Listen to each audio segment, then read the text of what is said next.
Pharma Nord dažnai sulaukia klausimo, kodėl visi mūsų papildai yra lizdinėse plokštelėse. Į šį klausimą yra keletas atsakymų. Pažvelkime į vieną iš jų. Daugelis žmonių savo vitaminus ir maisto papildus laiko kambariuose, kuriuose yra didelė drėgmė, pavyzdžiui, vonios kambaryje ar virtuvėje. Tačiau kiekvieną kartą drėgnoje aplinkoje atidarius vitaminų pakuotę, jos viduje esančios drėgmės lygis išauga. Tai reiškia, kad net itin sandarūs dangteliai praleidžia drėgmę, kuri lemia vitaminų nestabilumą ir spartų jų kokybės prastėjimą, sukeltą proceso žinomo kaip tirpumas.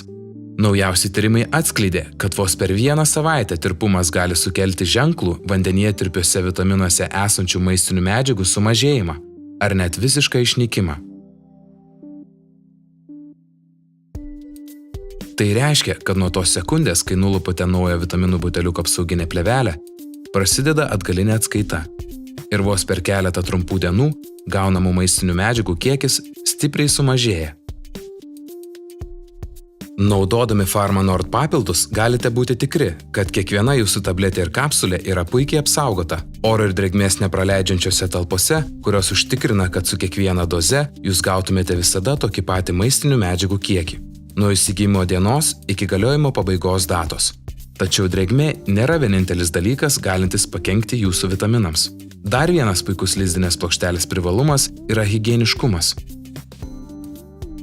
Įprastą dieną ant mūsų rankų patenka pačios įvairiausios bakterijos, kurias mes savo ruožtu platiname, liesdami įvairius daiktus, įskaitant savo vitaminus. Labai dažnai įprastų plastikinių pakuočių atveju bjaurūs mikrobai pasklinda po jų turinį, įkišus pirštus į vidų arba nuo rankų subėrus tablečių pertekliui atgal į indelį. Tas pats vitaminų indelis dažnai laikomas atidarytas keletą mėnesių ir juo naudotis gali skirtingi žmonės, todėl susiformuoja idealios sąlygos bakterijoms daugintis.